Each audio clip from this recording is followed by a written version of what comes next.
Guys, check it out. I'm in the middle of cleaning out my tackle box slash car, and I figured, you know what? Might as well do a quick video explaining what I'm organizing, what I've got, and kind of how I end up organizing my tackle every couple of weeks. More like couple of months. Especially today, I procrastinated for too long, and I can definitely tell. So stick around and watch me clean all this stuff up and load it back into the bass slash salmon slash trout slash muskie swaggin' wagon. Well, guys, first things first, I will explain what I've already organized. So I actually got some spawn netting, some beads, some crappie tubes, and some jig heads and whatnot for either a float, for fishing under a float, open water for the brown trout, steelhead, or for under the ice. And then we've got the square bills, got a lot of different crankbaits in here, mostly the 1.5 square bills, but got a little bit of a deeper diver. I've got a custom square bill in there. Shout out to my boy Riley Stone. He's the one that made that for me. And I've got a little bit of a deeper diver, and then this one's a 2.5 crankbait. So, that's what's in that box. And this other box, I've got my spinners. Got small spinners, got some bigger spinners, size 3s, and then size 4s. And then I've got jerk baits, which these ones are probably my favorite, the Lucky Craft. Love those scales on them. They just swim really nice, work really, really well. And I've got some miscellaneous baits in here, just in case if the bite's tough and I'm trying different things. And then I've got jigging spoons. So these ones are some heavier ones for like fishing the lakefront. And then these ones are a little bit lighter for fluttering in the harbor. Got some other jerk baits. These ones, I actually ended up buying a bunch of them. I forgot what video I watched, but somebody caught a ton of king salmon on these baits. And I figured that they'd be great for brown trout and steelhead. So I ended up grabbing some. Haven't caught anything on them. They made by Nova Tackle. But I bought a bunch of them, and so I've got them in my box almost always. And these are a little bit deeper divers. I've also got a what do they call that? A spy bait. I don't know if anyone has ever tried a spy bait for trout, but. And then I also put some miscellaneous crankbaits in here, a little hot and tot, even some bladed baits. Figured that'd be worth a try. And then here are some bigger spinners. I've got my steelhead floats for fishing the river and the harbor, I guess, float fishing, and some extra jerk baits. So that's basically what I've got organized so far. Everything else I'm probably just gonna kind of tuck away for next season. Like all these spoons, I'm not gonna really use these for the trout season. I'm gonna more or less use these for king season. So I'm just getting those out of my brown trout steelhead boxes. They were in there just taking up space. So I'm gonna find a spot for those, which this is all just miscellaneous stuff. Got a bunch of stuff that I haven't even taken out of the package. Just backup stuff essentially. But I'm going to probably just put all the miscellaneous spoons and baits that I'm not going to be using into this box, where it looks like I've got some big swim baits in here. I've got more bass fishing stuff than anything, and muskie stuff. Muskies are my absolute favorite fish to go for. So I've got a lot of different bass and muskie gear, and I'm finally getting a good amount of Lake Michigan and trout, steelhead, salmon gear. These are my 3 salmon rods that I have.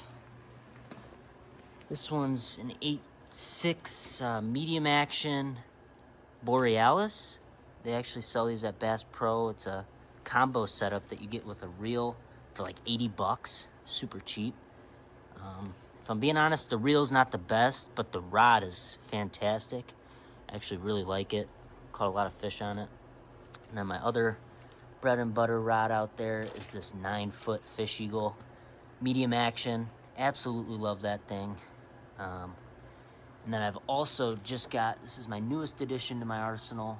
This is a 10-foot heavy action Fish Eagle. And I absolutely love that thing. Just all around great setups for Lake Michigan.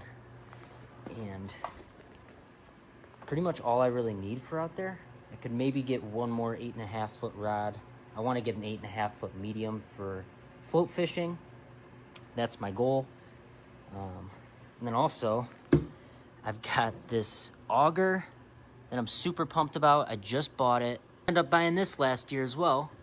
I figured it'd be kind of fun to go out on the ponds and do or even the local lake maybe, and do an ice fishing challenge to try and catch a fish on every one of those baits in that box. So I haven't even opened it yet. Super pumped. I'm gonna be, stay tuned for a video ahead. Hopefully soon I'll get out there and do that. And then over here I got my fly rods, which both of these are actually out of commission. I need to re-spool both of them. I haven't gotten around to it. Really disappointed in myself about that, but my goal for 2025 is to definitely do a lot more fly fishing, so stay tuned about that. And then this is all of my ice fishing stuff, which, to be honest, I have to start going through because my goal is to get out and do a little bit of ice fishing this afternoon. So that is definitely going to be a struggle because I've got all of this to clean up. But if all goes to plan, I should be able to get out there for a couple hours. So stick around, and I'm gonna get this cleaned up, get everything organized, and we're gonna get out there and do some ice fishing potentially in this video too, so that will be fun. Yeah, I've got this automatic fisherman, which this thing's awesome. I got it last year. Just got into ice fishing a lot more last year because I love these trout. I love them so much. Quite honestly, I'm not the biggest fan of ice fishing, but there are times where you can't open water fish for them. So that's why I'm basically investing into all the things that you need for ice fishing, which you need spikes. The ice is definitely slippery, and you don't want to fall and hit your head. You need these kind of spikes as well. I think, yeah, you just put these around your neck, and if you fall in, you can basically, how do these work? Oh, yeah. You just basically push in, like you just push in like that, and then you'll be able to grip the ice and be able to pull yourself out of there. So you definitely, I think I bought this in a kit, actually, with these. So it's just a little ice safety kit that you definitely don't want to go out there without. But I do not go out on early ice.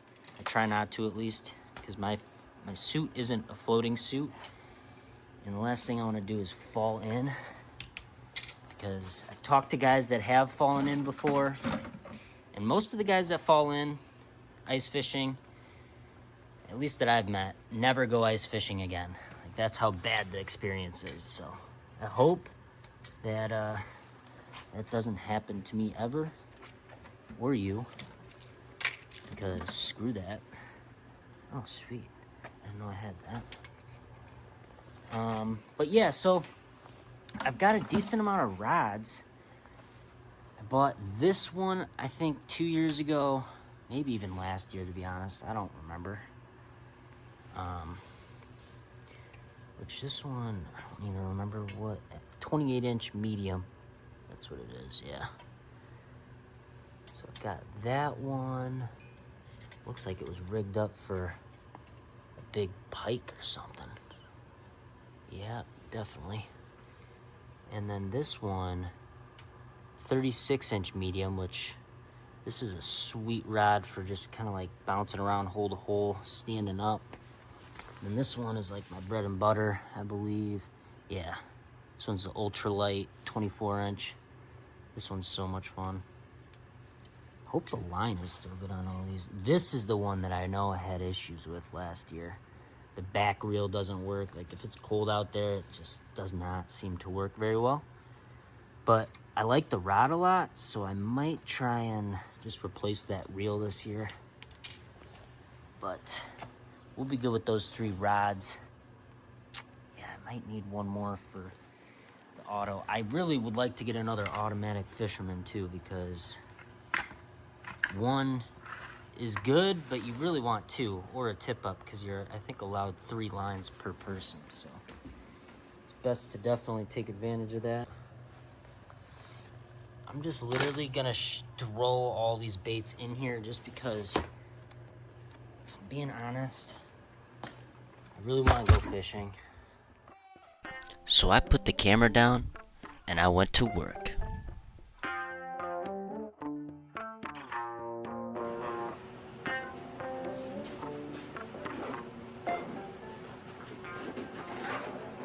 That's it.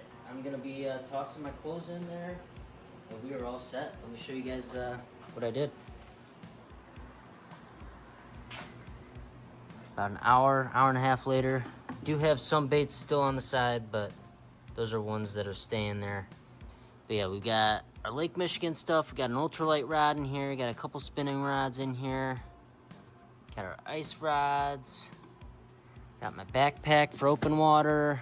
Got my other bag back there. My tackle box.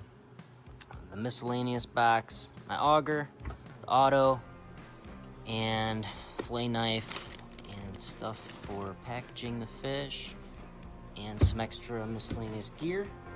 Just got to get my net in there, and then we're gonna toss this in there. Just made sure that that's working, and she is. I think we're gonna break in the auger for the first time, so. But yeah, guys, thank you so much for watching. We'll see you next video. And if you want to see more tackle videos, if you want to see more, you know, stuff with my gear, and just, you know, maybe me giving some tips, just talking with you guys, sitting down, let me know.